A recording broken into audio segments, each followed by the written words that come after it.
Student, हम लोग पढ़ रहे हैं फिजियोलॉजी।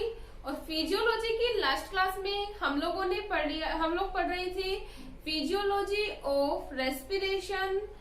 हम लोगों ने बता दिया था जो फिजियोलॉजी ऑफ रेस्पिरेशन होती है वो 3 स्टेप्स में कंप्लीट होती है। फर्स्ट था हमारा गैसों का विनिमय, सेकंड हमारा था रुधिर द्वारा O2 का परिवहन, और जो थर्ड था हमारा वो था रुधिर द्वारा CO2 का परिवहन। आज हम बात करेंगे रुधिर द्वारा, जो सेकंड स्टेप है फिजियोलॉजी ऑफ रेस्पिरेशन की, वो क्या है, रुधिर द्वारा O2 के परिवहन की। तो हमारा क्या है topic, physiology of respiration.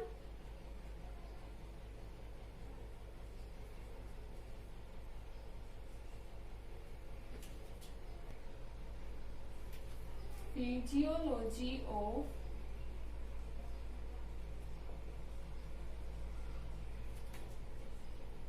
Respiration या रेस्पिरेशन की कार्य की। इसमें हमारा जो सेकंड था वो था रुधिर द्वारा ऑक्सीजन का परिवहन, रुधिर द्वारा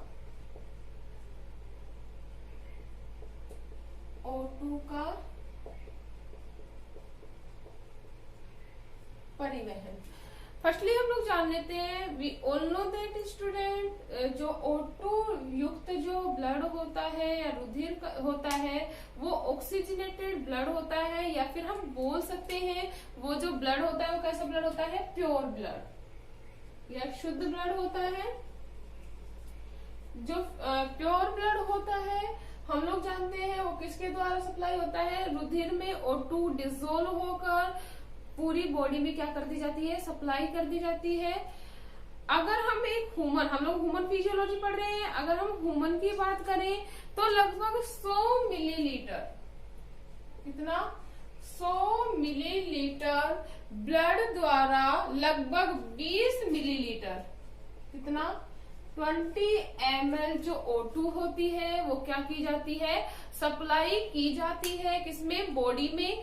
या 100 मिलीलीटर ब्लड के द्वारा 20 ml जो वायु होती है, O2 होती है, वो सप्लाई की जाती है रक्त में। इसके साथ ही साथ वी ऑल नो दैट जो O2 होती है वो कम डिसोल्व होती है किसमें, ब्लड में, या फिर जल में कम घुलनशील होती है। इसलिए जो प्लाज्मा होता है, प्लाज्मा के द्वारा बहुत ही कम मात्रा में O2 का क्या किया जाता है, परिवहन किया जाता है। हम लोग जानते हैं क्या, O2 क्या होती है, जल में कम विलय। जल में कम विलय होने की वजह से जो प्लाज्मा होगा उसके द्वारा, प्लाज्मा द्वारा लगभग O2 का क्या किया जाता है, कम सप्लाई की जाती है। क्यों की जाती है, वी ऑल नो दैट जो प्लाज्मा होता है उसके कंपोजिशन की अगर हम बात करें तो अबाउट 90% इसमें क्या पाया जाता है, वाटर पाया जाता है। लगभग 90% वाटर पाए जाने के कारण जो O2 की जो सप्लाई होगी वो क्या होगी, कम, क्योंकि हम लोगों ने पहले ही बता दिया O2 जल में क्या होती है, कम विलय होती है। इतना क्लियर है। नेक्स्ट अगर हम बात करें 37 डिग्री सेल्सियस पर, 37 डिग्री सेल्सियस पर जो वायुमंडलीय O2 होती है, वायुमंडलीय O2 होती है उसका लगभग 0.46%, कितना परसेंट होता है, 0.46% जो O2 होती है वो क्या होती है, बॉडी में सप्लाई क्या हो रही है, कितने डिग्री सेल्सियस टेम्परेचर के ऊपर, 37 डिग्री सेल्सियस टेम्परेचर के ऊपर जो O2 का जो परसेंट होगा वो कितना होगा, अबाउट 0.46% क्या होगी, ब्लड में सप्लाई होगी, ब्लड में डिसोल्व होती है। जो इतना परसेंट है O2 का, कितना, 0.46% is sufficient for all metabolic activities of human. अगर हिंदी बोलिए तो हमको 0.46 जो प्रतिशत होता है O2 का वो संतुष्ट होता है या सफिशियंट होता है, किसके लिए, मानव की उपापचयी क्रियाओं के लिए, मानव की उपापचयी क्रियाओं के लिए। यह क्या होती है, मतलब हम लोगों के लिए बहुत ही सफिशिएंट होती है। नेक्स्ट अगर हम बात करें उच्च स्तरीय जंतुओं में, किसकी बात कर रहे हैं? उच्च स्तरीय जंतुओं में जो रक्त के वहन की जो क्षमता होती है वो विभिन्न कार्बनिक पदार्थों के द्वारा क्या कर दी जाती है? बढ़ा दी जाती है। उच्च स्तरीय जंतुओं में ह्यूमंस को भी क्या किया गया है? इंक्लूड किया गया है इनमें कार्बनिक पदार्थों के द्वारा। किसके द्वारा भाई? कार्बनिक पदार्थों के द्वारा रक्त के जो वहन की जो क्षमता होती है वो क्या कर दी जाती है? बढ़ा दी जाती है। जो कार्बनिक पदार्थ है हम लोग उनके एग्जाम्पल देख लेते हैं, जैसे हीमोग्लोबिन। हीमोग्लोबिन हम लोग जानते हैं जो ह्यूमन होते हैं उसमें जो रक्त का जो सर्कुलेशन होता है या ब्लड की जो सप्लाई होती है इन कंप्लीट बॉडी, वो किसके थ्रू आउट होती है? हीमोग्लोबिन पिगमेंट के थ्रू आउट या हीमोग्लोबिन पिगमेंट के द्वारा। ठीक है, हीमोग्लोबिन, हीमोसाइनिन, क्रिप्टोसाइनिन आदि कार्बनिक विलायकों के द्वारा या आदि कार्बनिक पदार्थों के द्वारा जो रक्त की जो वहन क्षमता होती है उसको क्या कर दिया जाता है? इंक्रीज कर दिया जाता है। क्लियर है? अगर हम बात करें हीमोग्लोबिन की उपस्थिति के कारण जो ऑक्सीजन की वहन क्षमता होती है वो लगभग कितना होता है? 20%। हीमोग्लोबिन द्वारा O2 की जो वहन क्षमता होती है वो, या O2 हीमोग्लोबिन जो O2 की वहन करने की जो क्षमता रखता है वो कितना रखता है? अबाउट 20%। इतना क्लियर है? हम लोगों ने बता दिया उच्च स्तरीय जीवों में किसके द्वारा वहन क्षमता बढ़ा दी जाती है? O2 की कार्बनिक पदार्थों के द्वारा, जैसे हीमोग्लोबिन, हीमोसाइनिन। अगर हम बात करें ह्यूमंस की तो ह्यूमंस में कितना वहन क्षमता हो सकती है? 20% वहन क्षमता हो जाती है। किसके द्वारा? हीमोग्लोबिन के द्वारा। अगर हम नॉर्मल परिस्थितियों की बात करें, किसकी बात कर रहे हैं भाई? नॉर्मल कंडीशन की। नॉर्मल कंडीशन की अगर हम बात करें तो हम लोग जानते हैं जो धमनियां होती हैं, हम लोगों ने ब्लड सर्कुलेशन सिस्टम पढ़ा जब हम लोगों ने बताया था कि जो धमनियां होती हैं वो O2 युक्त ब्लड को ले जाती है, मतलब प्योरिफाइड ब्लड को लेके जाने का काम करती है। कहाँ?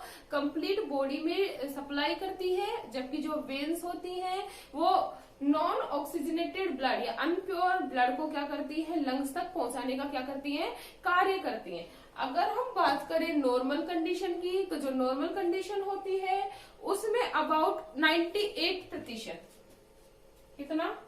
98% जो O2 होती है उसको ही प्योरिफाइड किया जाता है या उसको ही प्योर ब्लड या प्योर O2 को क्या किया जाता है? सप्लाई किया जाता है।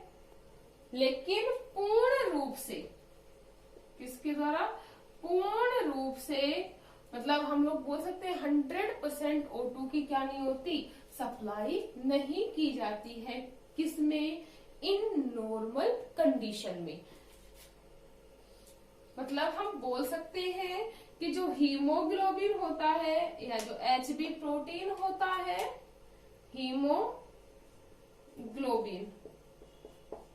हीमोग्लोबिन द्वारा अबाउट कितना परसेंट? 90% ब्लड को ही प्योर किया जाता है या 98% प्योर ब्लड की ही क्या की जाती है? सप्लाई की जाती है। जबकि अगर हम बात करें हम लोगों को कितना परसेंट ब्लड प्योर चाहिए? 100%। तो जो 2% जो ब्लड होता है उसकी जो सप्लाई की जाती है वो किसके द्वारा की जाती है भाई? प्लाज्मा के द्वारा। एक बार वापस से बताती हूँ, हीमोग्लोबिन द्वारा O2 का जो वहन होता है वो कितना परसेंट होता है? अबाउट 20% होता है। अगर हम नॉर्मल कंडीशन की बात करें तो हीमोग्लोबिन के द्वारा 98% ब्लड की ही क्या की जाती है? प्योर ब्लड की धमनियों के द्वारा सप्लाई की जाती है। जब 2% ब्लड होता है वो किसके द्वारा? प्योर ब्लड किसके द्वारा किया जाता है या किसके द्वारा सप्लाई किया जाता है? प्लाज्मा के द्वारा। इतना क्लियर है? नेक्स्ट अगर हम बात करें हीमोग्लोबिन की संरचना की, किसकी बात कर रहे हैं हम लोग? हीमोग्लोबिन की स्ट्रक्चर या संरचना की, तो जो हीमोग्लोबिन होता है वह एक कार्बनिक यौगिक होता है। कैसा यौगिक होता है? कार्बनिक यौगिक होता है, जिसमें हीम प्रोटीन जो हीम वर्णक और ग्लोबिन नामक प्रोटीन से जुड़ा हुआ होता है। किससे जुड़ा हुआ होता है भाई? ग्लोबिन नामक प्रोटीन से जुड़ा होता है। जो हीमोग्लोबिन होता है वो एक आयरन कंपाउंड होता है। कैसा कंपाउंड होता है? आयरन कंपाउंड होता है, जो ग्लोबिन नामक प्रोटीन के द्वारा क्या होता है? जुड़ा हुआ होता है। क्लियर है इतना? नेक्स्ट अगर हम बात करें हीमोग्लोबिन के अणुभार की या Hb के अणुभार की, तो इसका जो अणुभार होता है वो होता है अबाउट 67,000। कितना होता है? 67,000 होता है। और जो ग्लोबिन प्रोटीन होता है वो पॉलीपेप्टाइड बॉन्ड्स के द्वारा या पॉलीपेप्टाइड के द्वारा क्या होता है? जुड़ा हुआ होता है। पॉलीपेप्टाइड चेन पाई जाती है, जिसमें कितनी पॉलीपेप्टाइड चेन के द्वारा जुड़ा होता है ग्लोबिन प्रोटीन? 4 पॉलीपेप्टाइड चेन के द्वारा। 4 पॉलीपेप्टाइड चेन के द्वारा जुड़ा हुआ होता है, जिसमें 2 अल्फा और 2 बीटा, 2 अल्फा प्लस 2 बीटा क्या पाई जाती है? Polypeptide chain. याद रखना, जो ग्लोबिन प्रोटीन होता है वो किसके द्वारा जुड़ा होता है? हम लोग जानते हैं प्रोटीन के बीच में पॉलीपेप्टाइड बॉन्ड पाए जाते हैं। तो जो इसकी जो इकाइयां होती है वो क्या है? 4 पॉलीपेप्टाइड बॉन्ड के द्वारा जुड़ा हुआ होता है, जिसमें 2 अल्फा पॉलीपेप्टाइड चेन होती है और 2 कैसी चेन होती है? बीटा पॉलीपेप्टाइड चेन होती है। जो ये पॉलीपेप्टाइड चेन होती है वो हीम प्रोटीन से, हीम से किससे जुड़ी हुई होती है? हीम द्वारा जुड़ी हुई होती है 4 पॉलीपेप्टाइड चेन। ये जो पॉलीपेप्टाइड चेन, 4 पॉलीपेप्टाइड चेन जुड़कर हीम्स के द्वारा पोरफायरिन वलय का क्या करती है? निर्माण। किसका निर्माण करेंगे भाई? पोरफायरिन वलय का निर्माण करती है। हम लोगों ने बता दिया जो पॉलीपेप्टाइड चेन है वो कितनी है? 4 है। कौन कौन सी? 2 अल्फा और 2 बीटा, जिसमें जो ये 4 पॉलीपेप्टाइड चेन होती है वो जुड़ी हुई होती है हीम के द्वारा और किसका निर्माण करती है? एक वलय का निर्माण करती है। इस वलय को ही क्या कहा जा रहा है? पोरफायरिन वलय कहा जा रहा है। और इसमें ये पोरफायरिन जो वलय होती है, इसमें जो एक हीम होता है, क्या होता है?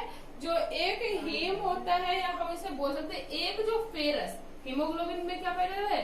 फेरस या आयरन पाया जाता है, वो जुड़ा हुआ होता है 4 पाइरोल समूह से। किससे जुड़ा हुआ होता है भाई? 4 पाइरोल समूह द्वारा क्या होता है? घिरा हुआ रहता है। ठीक है। हीम जो है वो किसके द्वारा जुड़ा हुआ है? पोरफायरिन वलय के द्वारा जुड़ा हुआ होता है। पोरफायरिन वलय किसकी बनती है? पॉलीपेप्टाइड चेन मिलके पोरफायरिन वलय का क्या करती है? निर्माण। 4 पोरफायरिन या 4 पॉलीपेप्टाइड चेन जुड़कर पोरफायरिन वलय का निर्माण करती है। और ये फेरस, हम लोग जानते हैं जो हीमोग्लोबिन का जो मेन कंपोनेंट है वो क्या है? फेरस होता है। वो 4 पाइरोल रिंग के द्वारा या 4 पाइरोल श्रृंखलाओं के द्वारा क्या होता है? जुड़ा हुआ होता है। नेक्स्ट अगर हम बात करें हीमोग्लोबिन में या हीम में उपस्थित, हीम जो होता है वह 4 ऑक्सीजन परमाणुओं से क्या करता है? संयोग। किससे कर रहा है भाई? 4 ऑक्सीजन परमाणुओं से क्या कर रहा है? संयोग कर रहा है। इस प्रकार यह जो हीम होता है या जो फेरस होता है वो 4 ऑक्सीजन को संयुग्मित करके 4 ऑक्सीजन को परिवहन करने का क्या करता है?